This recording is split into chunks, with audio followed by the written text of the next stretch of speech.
उत्तराखंड को प्रधानमंत्री नरेंद्र मोदी ने आज बड़ी सौगात दी है। बता दें कि पीएम मोदी ने आज देहरादून से दिल्ली के बीच पहली वंदे भारत एक्सप्रेस ट्रेन को हरी झंडी दिखाई है। नरेंद्र मोदी ने दिल्ली के आनंद विहार रेलवे स्टेशन पर वर्चुअल माध्यम से वंदे भारत एक्सप्रेस का उद्घाटन किया।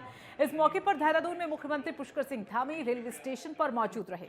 बता दें कि 29 मई से वंदे भारत एक्सप्रेस का नियमित संचालन किया जाएगा। सीएम धामी ने प्रधानमंत्री नरेंद्र मोदी का इस पर आभार व्यक्त किया है।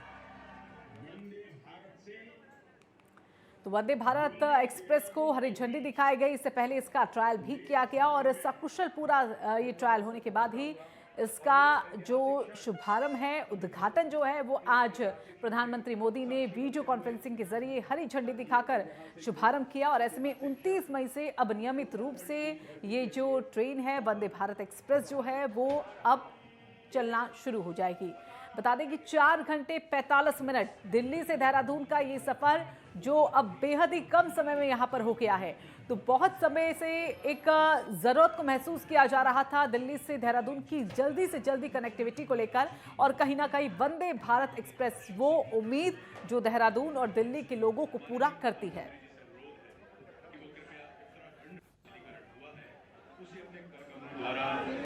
शुरू होने पर आदरणीय प्रधानमंत्री जी का बहुत मैं धन्यवाद करता हूं उत्तराखंड की देवतुल्य जनता की ओर से कि उनके 2014 में उनके प्रधानमंत्री बनने के बाद से लेकर अब तक अनेक सौगात थे।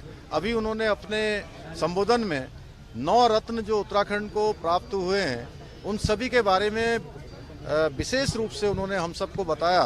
तो निश्चित रूप से उनके प्रधानमंत्री बनने के बाद जो काम हम सोचते भी नहीं थे, जो मुमकिन नहीं थे, वो सारे के सारे मुमकिन हो रहे हैं। और आज वंदे भारत एक्सप्रेस के चालू होने से जहां उत्तराखंड के लोगों को बहुत आसानी होने वाली है, यात्रा और उनका सफ़र आसान होने वाला है, वहीं देश विदेश से आने वाले जो श्रद्धालु हैं, तीर्थयात्री हैं, पर्यटक हैं, उन सबको भी चार धाम आने में, उत्तराखंड आने में बहुत आसानी होने वाली है। मैं इसके लिए आदरणीय प्रधानमंत्री जी का और हमारे रेल मंत्री जी का धन्यवाद करता हूँ। 9 रत्नों की बात हुई है, किस तरह चाहे आज रोडों की बात करें, हवाई सेवाओं की बात करें, स्वास्थ्य सेवाओं की बात करें, या हम रोपवे की बात करें, या हमारे धार्मिक स्थलों के विकास की बात करें, या हमारे शहरों का पुनर्निर्माण हो, नवनिर्माण हो, सभी आदरणीय प्रधानमंत्री जी के कुशल नेतृत्व और उनके मार्गदर्शन में उत्तराखंड में जो पहले कभी नहीं सोचते थे लोग, वो सारे के सारे काम आज धरातल पर उतर रहे हैं। ये बहुत बड़ी सौगात है उत्तराखंड के लिए।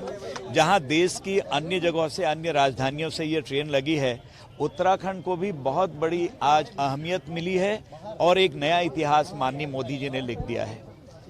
अब हम सीधे सीधे पूरे देश से तो जुड़ ही रहे हैं और हर सुविधा से युक्त इस ट्रेन से भी जुड़ रहे हैं। इसका सामरिक महत्व भी उत्तराखंड जैसे राज्य के लिए है। यहाँ हर घर में कोई घर ऐसा नहीं है जहाँ एक हमारा फौजी ना हो, इसलिए मैंने कहा कि इसका सामरिक महत्व भी है। और चलिए इसी पर ज्यादा जानकारी के लिए हमारे साथ हमारे सहयोगी ज्ञानेंद्र तिवारी जुड़ गए हैं। ज्ञानेंद्र, तो ये एक बहुत ही ऐसा क्षण जब दिल्ली और देहरादून की जो दूरी है उसको कम करने की कोशिश की गई, और केंद्र सरकार के इस सौगात को लेकर पहले भी मुख्यमंत्री धामी यहाँ पर आभार व्यक्त कर चुके हैं, क्योंकि एक सोचा गया और समझा गया कि किस तरह से एक लक्ष्य जो 2025 को लेकर रखा गया है धामी सरकार की वजह से, उसके बाद अब ये कोशिशें कहीं ना रंग लाती हुई दिख रही हैं। हाँ, बिल्कुल देखा जाए तो वंदे भारत से कहीं ना कहीं उत्तराखंड को एक बड़ी सौगात यहाँ मिली है। और ऐसे में आज हमने देखा जिस प्रकार से वर्चुअल माध्यम से प्रधानमंत्री नरेंद्र मोदी ने इसकी शुरुआत की, शुभारंभ किया। इस दौरान देहरादून में उत्तराखंड के जो मुख्यमंत्री हैं पुष्कर सिंह धामी, वो मौजूद रहे। और साफ तौर पे अगर हम देखें तो इसकी पहले ही ट्रायल की जा चुकी थी। उस लंबे समय से इसकी चर्चा थी और ये कोशिश की जा रही थी कि देहरादून को दिल्ली से एक ऐसे ट्रेन से जोड़ा जाए जिससे कि कम समय में दिल्ली और देहरादून की दूरी जो है वो तय की जाए। 3.5 घंटे इस ट्रेन से दिल्ली और देहरादून की दूरी को जो तय किया गया है, और ऐसे में माना जा रहा है कि उन लोगों के लिए काफ़ी ये फ़ायदेमंद साबित होगा जिन लोगों को दिल्ली काम की वजह से दिन भर में जाने आने के लिए आवश्यकता पड़ती है।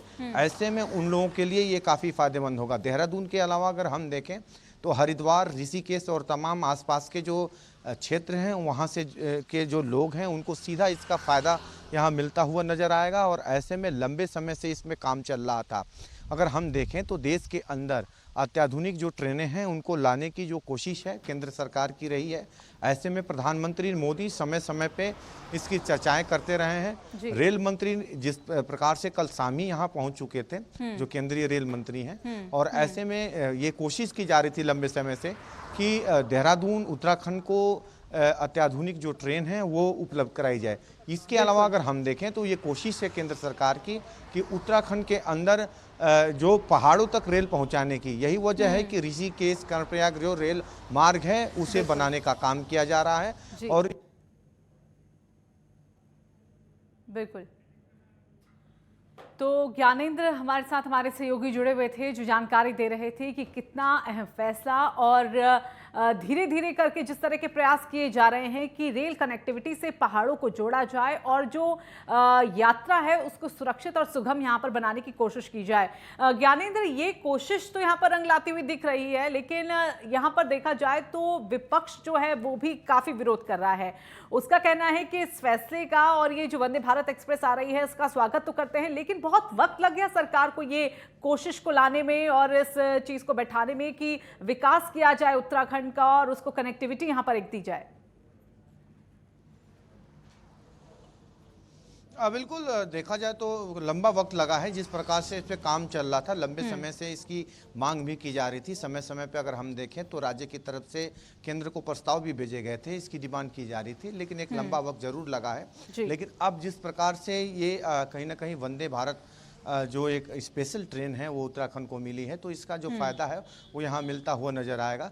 और ये कोशिश लंबे समय से थी। हमने देखा था पिछली सरकार में भी जिस तरीके से ये प्रस्ताव केंद्र को भेजे गए थे, और अब कहीं ना कहीं ये अमल में आता हुआ नजर आ रहा है। अगर हम देखें तो पूरे उत्तराखंड में जिस प्रकार से रेल की कनेक्टिविटी को बढ़ाने का काम है केंद्र की सरकार ने किया है। मैंने कि जैसे पहले ही बताया कि पहाड़ों में रेल पहुंचाने की जो मंशा है वो सरकार की है। ऐसे में ऋषिकेश कर्णप्रयाग रेल लाइन को जोड़ा, चार धामों को जोड़ने की जो कोशिश है सरकार की, उस पे काम किया जा रहा है। आने वाले समय में इस पे और बेहतर तरीके से काम किया जाएगा।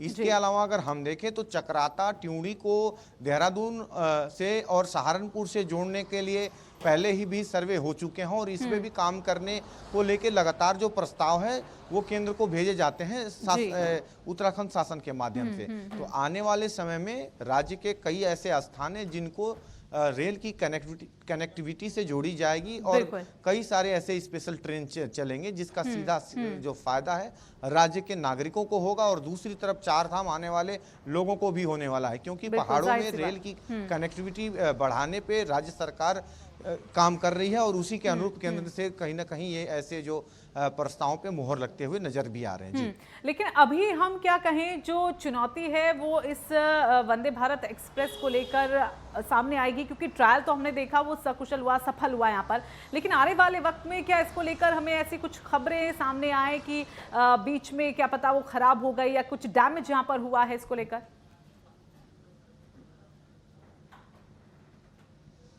देखिए, अगर हम देखें तो पूरे देश भर में जिन राज्यों को ये सौगात मिली है, अभी तक अगर हम देखें तो कहीं ना कहीं इसका फायदा उन राज्यों को जरूर मिला है। आने वाले समय में जिस प्रकार से उत्तराखंड के अंदर भी इसका फायदा मिलता हुआ नजर आएगा।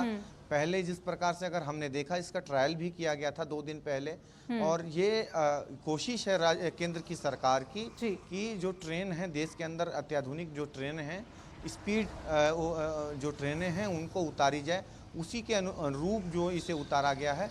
और ऐसे में उम्मीद की जा रही है कि राज्य के अंदर इस ट्रेन की जो सौगात मिली है उसका कहीं ना कहीं राज्य को फायदा मिले, यहाँ के लोगों को फायदा मिले, और उन लोगों को भी कहीं ना कहीं इसका फायदा मिलेगा जो उत्तराखंड की तरफ रुख करते हैं पर्यटन के हिसाब से, चारधाम यात्रा के हिसाब से। तो कुल मिला के देखा जाए तो आने वाले समय में इसका फायदा जरूर मिलने वाला। जी, चलिए, बहुत बहुत धन्यवाद आपके ज्ञानेंद्र हमारे साथ जुड़ने के लिए। तो एक सौगात आज उत्तराखंड को दी है वंदे भारत एक्सप्रेस, और दूरी कहीं ना कहीं जो कनेक्टिविटी है वो दिल्ली से देहरादून की अब कम हो गई है, और ऐसे में पर्यटक को लेकर भी कहे तो पर्यटन की अपार संभावनाएं और भी आगे बढ़ती हुई दिखने वाली है उत्तराखंड के लिहाज से।